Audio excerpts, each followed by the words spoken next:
ಒಬ್ಬ ತಂದೆಯಿಂದ ಅವ್ರ ಮಗಳ ಮೇಲೆ ಅವ್ರಿಟ್ಟಿರೋ ನಂಬಿಕೆ ದೂರ ಆಗೋಕೆ ನಾನೇ ಕಾರಣ ಆಗ್ಬಿಟ್ನಲ್ಲ ಅನ್ನೋ ಅರಿವಾಗ್ಲಿಲ್ಲ. ಪ್ರೀತಿ ವಿಷಯಕ್ಕೆ ಬಂದ್ರೆ ಹೆಚ್ಚಿನ ಸಂದರ್ಭದಲ್ಲಿ ಅಪ್ಪ ಅಮ್ಮಂದ್ರು ವಿರೋಧ ಮಾಡ್ತಾರೆ.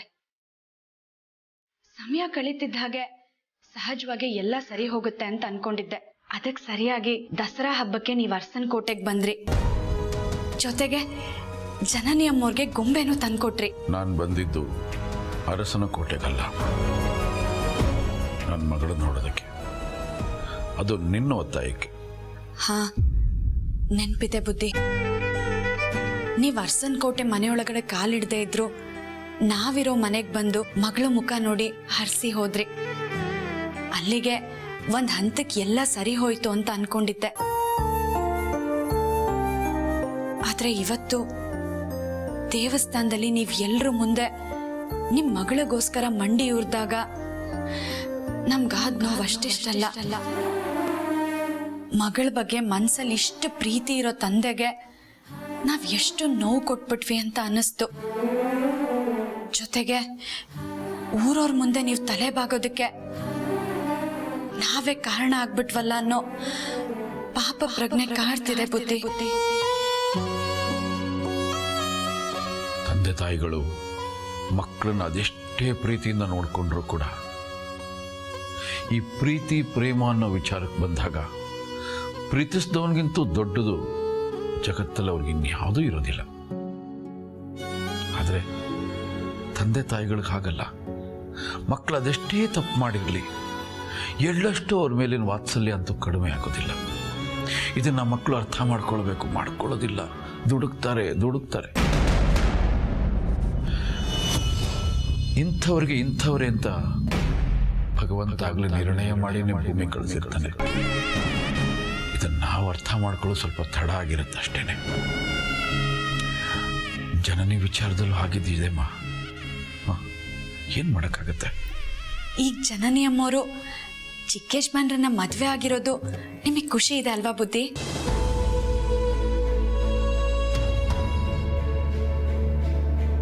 ಹುಡುಗ ಎಷ್ಟೇ ಒಳ್ಳೆಯವನಾಗಿದ್ರು ಅವನು ನಾನು ನೋಡಿದ ಹುಡುಗ ಅಲ್ವಲ್ಲ ಅನ್ನೋದು ಒಂದು ಭಾವ. ಆದರೆ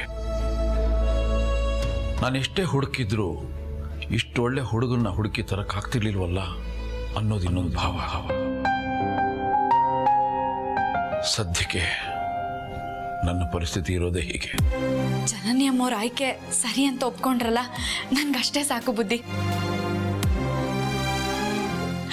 ಇದೇ ಖುಷಿಗೆ ಇವತ್ತು ನಾನೇ ಅಡ್ಗೆ ಮಾಡ್ತೀನಿ ಬುದ್ಧಿ. ಆಯ್ತಮ್ಮ.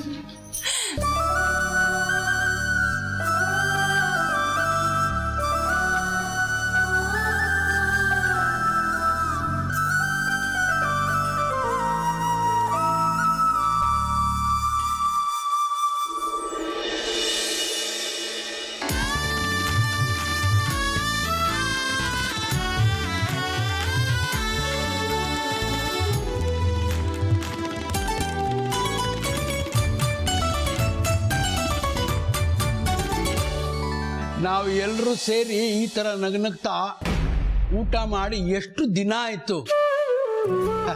ಸದ್ಯ ನಾನು ಸಾಯೋದಕ್ಕಿಂತ ಮುಂಚೆ ಈ ಥರ ಅವಕಾಶ ಸಿಕ್ತಲ್ಲ ಈ ಮನೆಗೆ, ನನಗೆ ಅಷ್ಟೇ ಸಾಕು. ಏನಪ್ಪ ಊಟದ ಮುಂದೆ ಕೂತ್ಕೊಂಡು ಏನು ಮಾತಾಡ್ತೀಯಪ್ಪ? ಬದುಕಿ ಬಾಳ್ಬೇಕಾದವ್ರ ಮಧ್ಯದಲ್ಲಿ ಸಾವಿನ ಮಾತಾಡ್ತಾರೇನಪ್ಪ? ನೀನು ಶತಾಯುಷಿಪ್ಪ. ನನ್ನ ಮಗಳು ಹೊಟ್ಟೆಲಿ ಹುಟ್ಟೋ ಮಗು ಜೊತೆ ನೀನು ಆಟ ಆಡೋದು ಬೇಡವೇನೋ? ಸುಮ್ಮನೆ ತಮಾಷೆಗೆ ಹೇಳ್ದೆ ಕಣೋ, ಅದಕ್ಕೆ ಯಾಕಿಷ್ಟು ಬೇಜಾರಾಗ್ತೀಯಾ?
ಆಶೀರ್ವಾದ ಮಾಡಿ.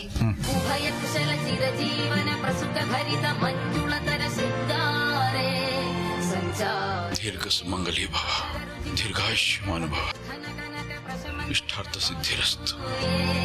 ಮಾಂಗಲ್ಯೇ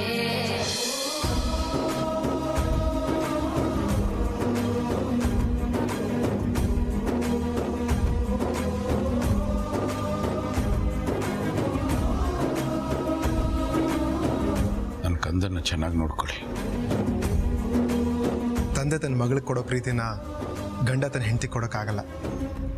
ಆದರೂ ನಾನು ಜನನಿನ ಜೋಪಾನವಾಗಿ ನೋಡ್ಕೊಳ್ತೀನಿ ಮಾವ.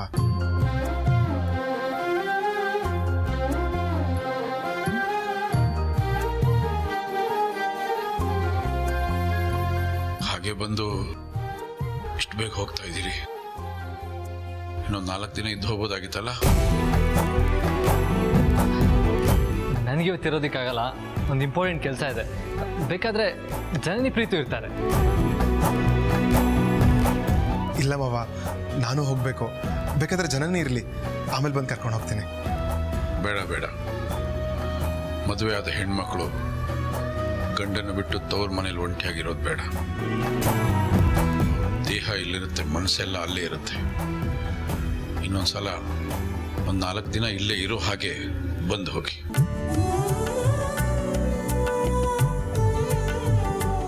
ಅಪ್ಪ, ಭಾವನ್ ಮದ್ವೆ ಇದೆ, ನೀವು ಬನ್ನಿ.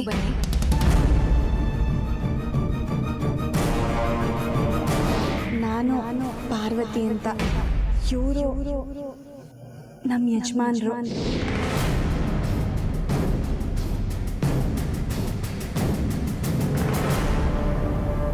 ಹೌದು, ದಯವಿಟ್ಟು ನನ್ನ ಮದುವೆಗೆ ಹಿರಿಯರಾಗಿ ಬಂದು ನನಗೆ ಆಶೀರ್ವಾದ ಮಾಡಬೇಕು. ನೋಡೋಣ.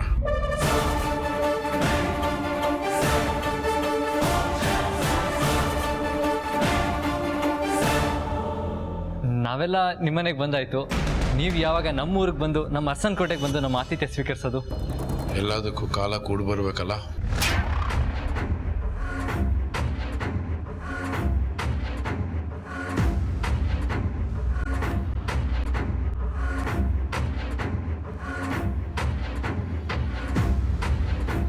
ಇಷ್ಟೇ ಆಗಿದೆ ಅಂದಮೇಲೆ ಅಷ್ಟಾಗದೇ ಇರುತ್ತೆ ಯಜಮಾನ್ರೆ. ಬರ್ತಾರೆ, ಸುಮ್ಮನಿರಿ. ಹೊರಡೋಣ. ಅಪ್ಪ, ನಾವಿನ್ ಬರ್ತೀವಿ.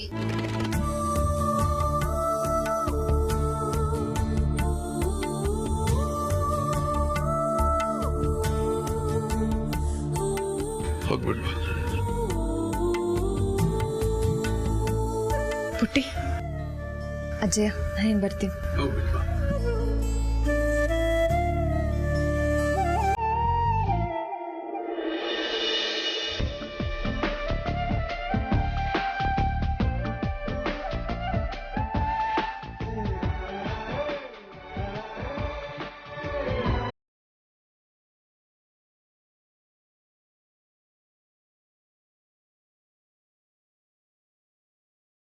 ಯಜಮಾನ್ರೆ, ನೀವು ಯಾವುದ್ರ ಬಗ್ಗೆ ಯೋಚನೆ ಮಾಡ್ತಿದ್ದೀರಾ ಅಂತ ನನಗೆ ಚೆನ್ನಾಗಿ ಗೊತ್ತು. 3ನೇ ಪತ್ರದ ಬಗ್ಗೆ ಅಲ್ವಾ? ದಿಢೀರಂತ ಇಲ್ಲಿಗೆ ಬಂದಿದ್ರಿಂದ ನಿಮಗೆ 3ನೇ ಪತ್ರ ತಲುಪಿಸೋದಕ್ಕಾಗಲಿಲ್ಲ. ನಾಳೆ ಬೆಳಗ್ಗೆನೆ ನಿಮಗೆ 3ನೇ ಪತ್ರ ತಲುಪೋ ಹಾಗೆ ಮಾಡ್ತೀನಿ. ದಿಢೀರಂತ ಇಲ್ಲಿಗೆ ಬಂದಿದ್ದರಿಂದ ನಿನ್ನ ಪತ್ರನ ನನಗೆ ಓದೋಕ್ಕಾಗಲಿಲ್ಲ. ಯಾವಾಗ ನೀನು ಬರೆದಿರೋ ಪತ್ರ ನೋಡ್ತೀನೋ, ಯಾವಾಗ ಅದನ್ನು ಓದ್ತೀನೋ ಅಂತ ಕಾಯ್ತಾ ಇದ್ದೀನಿ.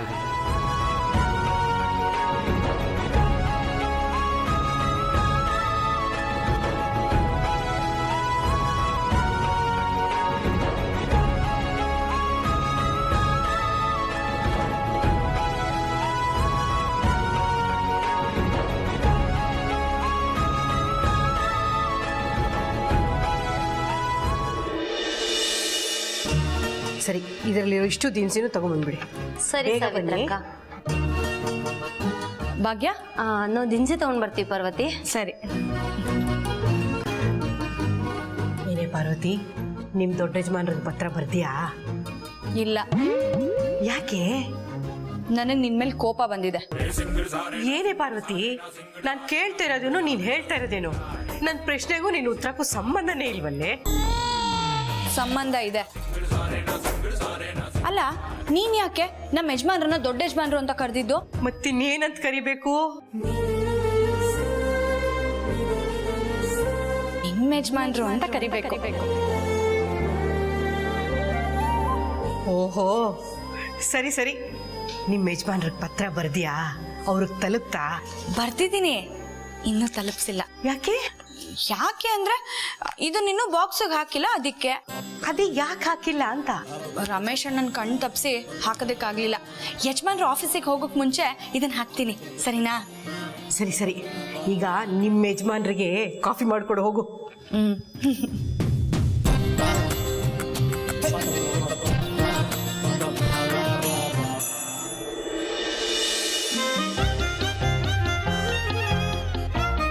ನೆನ್ನೆ ಅವ್ರ ಕಣ್ಣಿನ ಹುಡುಗಿಯಿಂದ ಪ್ರೇಮ ಪತ್ರ ಬಂದಿಲ್ಲ ಅಂತ ಯಜಮಾನ್ರು ತುಂಬಾ ಬೇಜಾರಾಗಿದ್ರು. ಆದ್ರೆ ಈಗ ನಿಮ್ ಕಣ್ಣಿನ ಹುಡುಗಿಯಿಂದ 3ನೇ ಪ್ರೇಮ ಪತ್ರ ಬಂದಿದೆ ಅಂದ್ರೆ ಕುಣಿದು ಕುಪ್ಪಳಿಸ್ಬಿಡ್ತಾರೆ. ಯಜಮಾನ್ರೆ, ಪಾರ್ವತಿ ನೋಡಿಲಿ.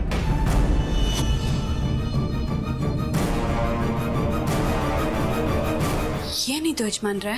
ನನ್ನ ಕಣ್ಣಿನ ಹುಡುಗಿ ಬರ್ದಿರೋ 3ನೇ ಪ್ರೇಮ ಪತ್ರ.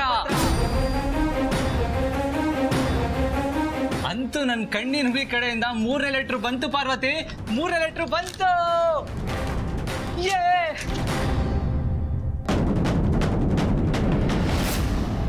ಏನ್ ಹೇಳ್ತಾ ಇದೀರ ಯಜಮಾನ್ರೆ? ಕಣ್ಣಿನ ಹುಡುಗಿಯಿಂದ 3ನೇ ಪತ್ರ ಬಂತಾ? ಹೂ ಪಾರ್ವತಿ, ನೀವ್ ತಮಾಷೆ ಮಾಡ್ತಾ ಇಲ್ಲ ತಾನೆ? ಈ ವಿಷಯದಲ್ಲಿ ನಾನ್ ತಮಾಷೆ ಮಾಡ್ತೀನಾ? ನಿನ್ನಾಣೆ ಪಾರ್ವತಿ.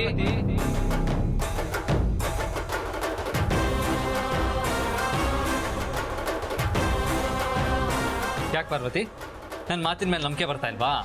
ಸರಿ, ಈ ಲೆಟರ್ನೇ ಓದಿ ನಿನ್ಗೆ ಹೇಳ್ತೀನಿ.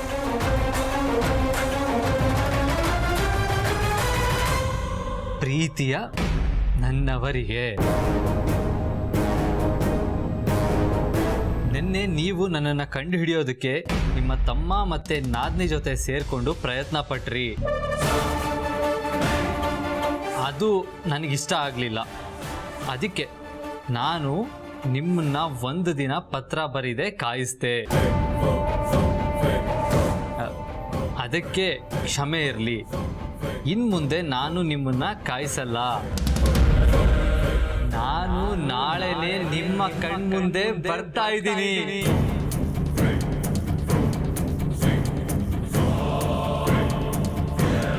ಇಂತಿ ನಿಮ್ಮ ಪ್ರೀತಿಯ ಕಣ್ಣಿನ ಹುಡುಗಿ. ಕೇಳಿಸ್ಕೊಂಡೆ ಪಾರ್ವತಿ? ಈಗಲಾದ್ರೂ ನಂಬಿಕೆ ಬಂತಾ? ಇಷ್ಟು ದಿನ ನನ್ನ ಕಣ್ಣಿನ ಹುಡುಗಿಗೋಸ್ಕರ ನಾನು ತಪಸ್ ಮಾಡ್ತಾ ಇದ್ದೆ ಪಾರ್ವತಿ. ಆದರೆ ಈಗ ಅದು ವರದ ರೂಪದಲ್ಲಿ ಫಲಿಸಿದೆ. ನಾಳೆ ನನ್ನ ಕಣ್ಣಿನ ಹುಡುಗಿನ ನೋಡೋದಕ್ಕೆ ನನ್ನ ಮನಸ್ಸು ಹಾತೊರಿತಾ ಇದೆ ಪಾರ್ವತಿ. ನನಗೆ ಎಷ್ಟು ಸಂತೋಷ ಆಗ್ತಾ ಇದೆ ಗೊತ್ತಾ? ಇದನ್ನು ಹೇಳೋದಕ್ಕೆ ಆಗ್ತಾ ಇಲ್ಲ. ಹಕ್ಕಿ ಥರ ಹಾರ್ತಾ ಇದ್ದೀನಿ ಅಂತ ಅನ್ನಿಸ್ತಾ ಇದೆ ಪಾರ್ವತಿ. ಮೀನಿನ ಥರ ನೀರಲ್ಲಿ ಈಜ್ತಾ ಇದ್ದೀನಿ ಅಂತ ಅನ್ನಿಸ್ತಾ ಇದೆ. ಅಯ್ಯೋ ಪಾರ್ವತಿ, ನನಗೆ ಸಂತೋಷನ ತಡ್ಕೊಳಕ್ಕೆ ಆಗ್ತಾ ಇಲ್ಲ ಪಾರ್ವತಿ. ಓ ಮೈ ಗಾಡ್, ಆ ದೇವ್ರು ಕೊಟ್ರೆ ಎಲ್ಲ ಒಟ್ಟಿಗೆ ಹೇಗೆ ಕೊಡ್ತಾನೆ ಅಲ್ವಾ?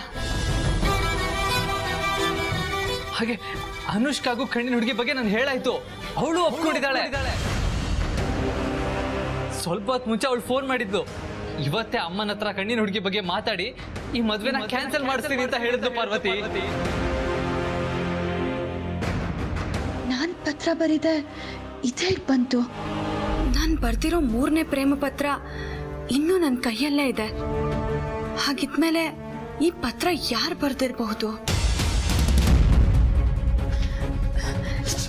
ಯಜಮಾನ್ರೆ, ನೀವೇನು ಅನ್ಕೊಳ್ಳಿಲ್ಲ ಅಂದ್ರೆ ನಾನು ಒಂದ್ಸಲ ಈ ಪತ್ರ ನೋಡ್ಬೋದಾ? ನಾನೇ ಓದಾಯ್ತಲ್ಲ ಪಾರ್ವತಿ, ಇನ್ನೇನು ಓದ್ ಹೇಳೋ ಅವಶ್ಯಕತೆ ಇಲ್ಲ. ಅಲ್ಲ ಯಜಮಾನ್ರೆ. ಸರ್, ಅನುಷ್ಕಾ ಮೇಡಮ್ ಬರ್ತಾ ಇದ್ದಾರಂತೆ. ಅಖಿಲ ಮೇಡಮ್ ನಿಮ್ಮನ್ನ ಹಾಲಿಗೆ ಬರ್ಲಿಕ್ಕೆ ಹೇಳಿದ್ರು. ಸರಿ, ಬರ್ತೀನಿ. ಸರಿ ಸರ್. ಪಾರ್ವತಿ, ಮೋಸ್ಟ್ಲಿ ಮದುವೆ ಕ್ಯಾನ್ಸಲ್ ಮಾಡೋದ್ರ ಬಗ್ಗೆ ಮಾತಾಡಕ್ಕೆ ಬರ್ತಿರ್ಬೇಕು. ಬಾ ಹೋಗೋಣ.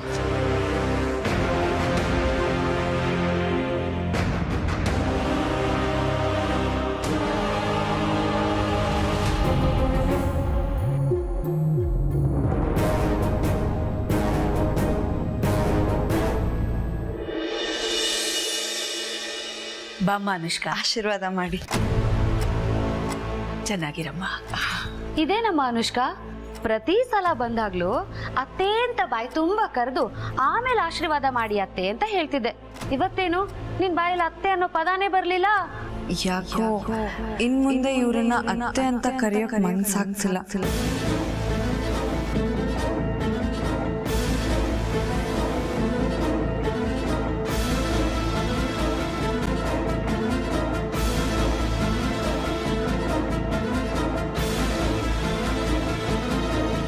ಅತ್ತೆ ಸೊಸೆ ಸಂಬಂಧಕ್ಕಿಂತ ಅಮ್ಮ ಮಗಳು ಸಂಬಂಧ ಬೇಕನ್ನಿಸ್ತಿದೆ.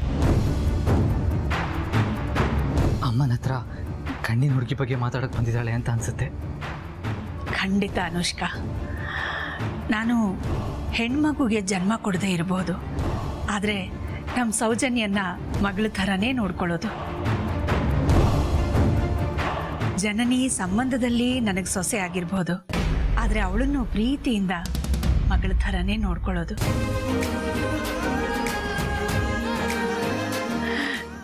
ನಿನ್ನನ್ನು ಮದುವೆ ಆದಮೇಲೆ ನನ್ನ ಮಗಳ ಥರನೇ ನೋಡ್ಕೋತೀನಮ್ಮ. ಇನ್ಮೇಲೆ ಬೇಕಾದರೆ ನೀನು ನನ್ನನ್ನು ಅಮ್ಮ ಅಂತಾನೆ ಕರಿ.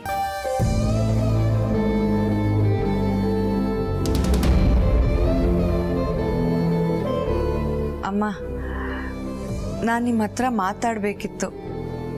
ಏನು ವಿಷಯ ಹೇಳಮ್ಮ.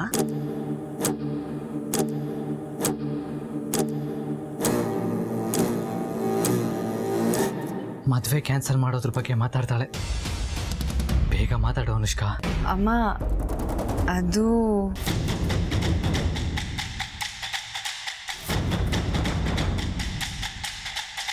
ಅದು ಅನುಷ್ಕಾ, ನೀನ್ ಹೇಳೋದಕ್ಕಿಂತ ಮುಂಚೆ ನಾನ್ ನಿನ್ಗೊಂದು ವಿಷಯ ಹೇಳ್ಬೇಕಮ್ಮ.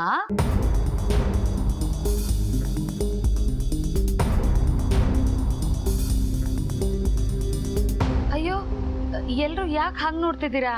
ಗಾಬರಿ ಆಗುವಂಥದ್ದೇನು ಇಲ್ಲ. ಮದ್ವೆಗೆ ಇನ್ನು 7 ದಿನ ಇದೆ. ಹುಡುಗ ಹುಡುಗಿ ಒಡವೆ ಬಟ್ಟೆ ಏನು ಪರ್ಚೇಸೇ ಮಾಡಿಲ್ಲ. ಇವರಿಬ್ರು ಯಾವಾಗ ಪರ್ಚೇಸ್ ಮಾಡೋದು? ಮನೆಯವರೆಲ್ಲ ಯಾವಾಗ ಪರ್ಚೇಸ್ ಮಾಡೋದು?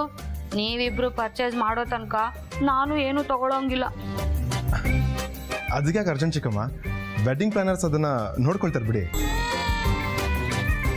ಹಾಗೆ ಹೇಳಿದ್ರೆ ಹೇಗೆ ಪ್ರೀತು? ಮದುವೆಗೆ ಬೇಕಾದ ವಿಷಯಗಳನ್ನೆಲ್ಲ ವೆಡ್ಡಿಂಗ್ ಪ್ಲಾನರ್ಸ್ ಪ್ಲಾನ್ ಮಾಡ್ತಾರೆ, ಆದ್ರೆ ಅದಕ್ಕೆ ಸಂಬಂಧಪಟ್ಟವ್ರು ಯಾರಾದ್ರೊಬ್ರು ಜೊತೆನಲ್ಲಿ ಇರ್ಲೇಬೇಕಲ್ಲ. ಈ ವಿಷಯ ಹೇಳೋದಕ್ಕೋಸ್ಕರನೇ ದಾಮಿನಿ ಅನುಷ್ಕನ್ನ ಫೋನ್ ಮಾಡಿ ಕರೆಸಿರೋದು. ಇವತ್ತು ಆದಿ ಅನುಷ್ಕಾ ಹೋಗಿ ನಿಮ್ಮ ಶಾಪಿಂಗ್ ಎಲ್ಲ ಮಾಡ್ಕೊಂಡು ಬನ್ನಿ, ನಾವೆಲ್ಲ ಆಮೇಲೆ ಹೋಗ್ತೀವಿ.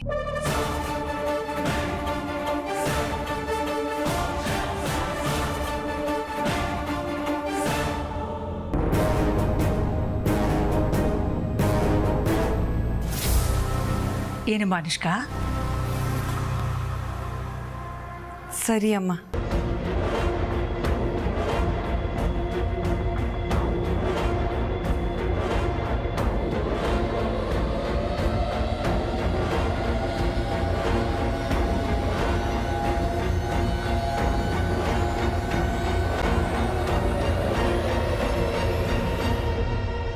ಏನಮ್ಮ ಅನುಷ್ಕಾ,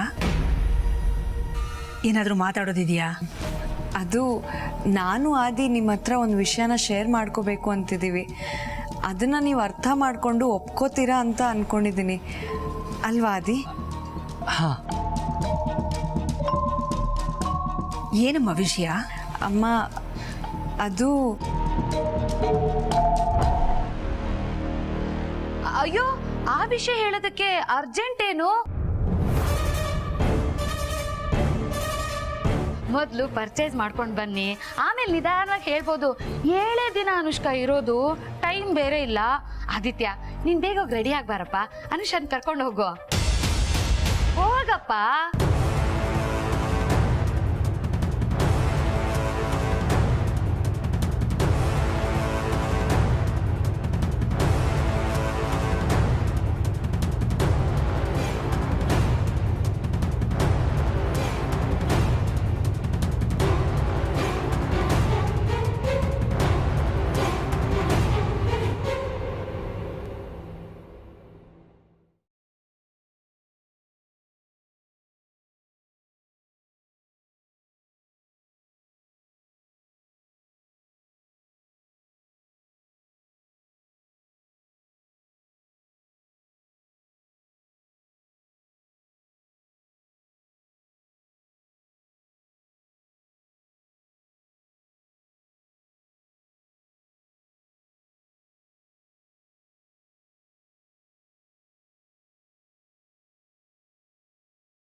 ಅತ್ತೆ ಸೊಸೆ ಸಂಬಂಧಕ್ಕಿಂತ ಅಮ್ಮ ಮಗಳು ಸಂಬಂಧ ಬೇಕನ್ನಿಸ್ತಿದೆ. ಅಮ್ಮನ ಹತ್ರ ಕಣ್ಣಿನ ಹುಡುಗಿ ಬಗ್ಗೆ ಮಾತಾಡೋಕೆ ಬಂದಿದ್ದಾಳೆ ಅಂತ ಅನಿಸುತ್ತೆ. ಖಂಡಿತ ಅನುಷ್ಕಾ, ನಾನು ಹೆಣ್ಮಗುಗೆ ಜನ್ಮ ಕೊಡದೇ ಇರಬಹುದು, ಆದರೆ ನಮ್ಮ ಸೌಜನ್ಯನ ಮಗಳ ಥರನೇ ನೋಡ್ಕೊಳ್ಳೋದು.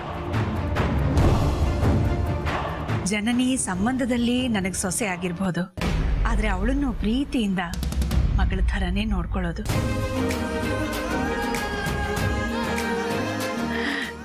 ನಿನ್ನನ್ನು ಮದುವೆ ಆದಮೇಲೆ ನನ್ನ ಮಗಳ ಥರನೇ ನೋಡ್ಕೋತೀನಮ್ಮ.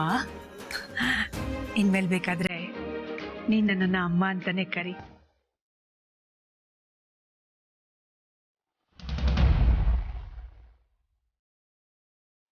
ಅಮ್ಮ, ನಾನು ನಿಮ್ಮ ಹತ್ರ ಮಾತಾಡಬೇಕಿತ್ತು. ಏನು ವಿಷಯ ಹೇಳಮ್ಮ.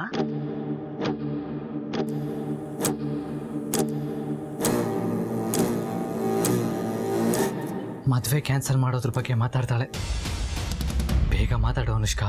ಅಮ್ಮ, ಅದು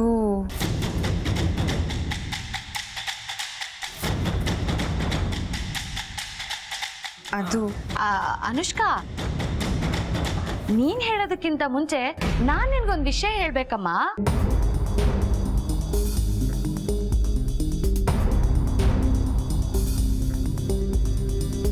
ಅಯ್ಯೋ, ಎಲ್ರು ಯಾಕೆ ಹಾಗೆ ನೋಡ್ತಿದ್ದೀರಾ? ಗಾಬರಿ ಆಗೋಂಥದ್ದೇನು ಇಲ್ಲ. ಮದ್ವೆಗೆ ಇನ್ನು 7 ದಿನ ಇದೆ. ಹುಡುಗ ಹುಡುಗಿ ಒಡವೆ ಬಟ್ಟೆ ಏನು ಪರ್ಚೇಸೇ ಮಾಡಿಲ್ಲ. ಇವರಿಬ್ರು ಯಾವಾಗ ಪರ್ಚೇಸ್ ಮಾಡೋದು? ಮನೆಯವರೆಲ್ಲ ಯಾವಾಗ ಪರ್ಚೇಸ್ ಮಾಡೋದು? ನೀವಿಬ್ರು ಪರ್ಚೇಸ್ ಮಾಡೋ ತನಕ ನಾನು ಏನು ತಗೊಳಂಗಿಲ್ಲ. ಅದಕ್ಕೆ ಅರ್ಜೆಂಟ್ ಚಿಕ್ಕಮ್ಮ, ವೆಡ್ಡಿಂಗ್ ಪ್ಲಾನರ್ಸ್ ಅದನ್ನ ನೋಡ್ಕೊಳ್ತಾರೆ ಬಿಡಿ. ಹಾಗೆ ಹೇಳಿದ್ರೆ ಹೇಗೆ ಪ್ರೀತು? ಮದುವೆಗೆ ಬೇಕಾದ ವಿಷಯಗಳನ್ನೆಲ್ಲ ವೆಡ್ಡಿಂಗ್ ಪ್ಲಾನರ್ಸ್ ಪ್ಲಾನ್ ಮಾಡ್ತಾರೆ, ಆದ್ರೆ ಅದಕ್ಕೆ ಸಂಬಂಧಪಟ್ಟವ್ರು ಯಾರಾದ್ರೊಬ್ರು ಜೊತೆನಲ್ಲಿ ಇರಲೇಬೇಕಲ್ಲ. ಈ ವಿಷಯ ಹೇಳೋದಕ್ಕೋಸ್ಕರನೇ ದಾಮಿನಿ ಅನುಷ್ಕನ್ನ ಫೋನ್ ಮಾಡಿ ಕರೆಸಿರೋದು. ಇವತ್ತು ಆದಿ ಅನುಷ್ಕಾ ಹೋಗಿ ನಿಮ್ಮ ಶಾಪಿಂಗ್ ಎಲ್ಲ ಮಾಡ್ಕೊಂಡು ಬನ್ನಿ, ನಾವೆಲ್ಲ ಆಮೇಲೆ ಹೋಗ್ತೀವಿ.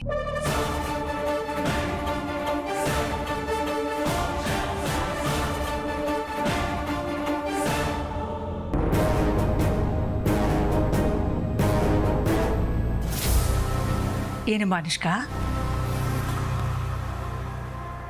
ಸರಿ ಅಮ್ಮ.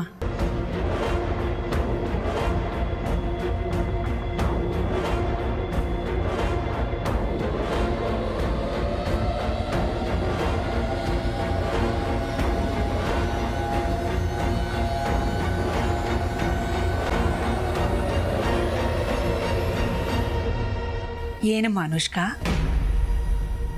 ಏನಾದರೂ ಮಾತಾಡೋದಿದೆಯಾ? ಅದು ನಾನು ಆದಿ ನಿಮ್ಮ ಹತ್ರ ಒಂದು ವಿಷಯನ ಶೇರ್ ಮಾಡ್ಕೋಬೇಕು ಅಂತಿದ್ದೀವಿ. ಅದನ್ನು ನೀವು ಅರ್ಥ ಮಾಡಿಕೊಂಡು ಒಪ್ಕೋತೀರಾ ಅಂತ ಅಂದ್ಕೊಂಡಿದ್ದೀನಿ, ಅಲ್ವಾ ಆದಿ? ಹಾಂ. ಏನಮ್ಮ ವಿಷಯ? ಅಮ್ಮ, ಅದು ಅಯ್ಯೋ, ಆ ವಿಷಯ ಹೇಳೋದಕ್ಕೆ ಅರ್ಜೆಂಟ್ ಏನು? ಮೊದಲು ಪರ್ಚೇಸ್ ಮಾಡ್ಕೊಂಡು ಬನ್ನಿ, ಆಮೇಲೆ ನಿಧಾನವಾಗಿ ಹೇಳ್ಬೋದು. 7 ದಿನ ಅನುಷ್ಕಾ ಇರೋದು, ಟೈಮ್ ಬೇರೆ ಇಲ್ಲ. ಆದಿತ್ಯ, ನೀನ್ ಬೇಗ ರೆಡಿ ಆಗ್ಬಾರಪ್ಪ, ಅನುಷನ್ ಕರ್ಕೊಂಡು ಹೋಗು. ಹೋಗಪ್ಪ.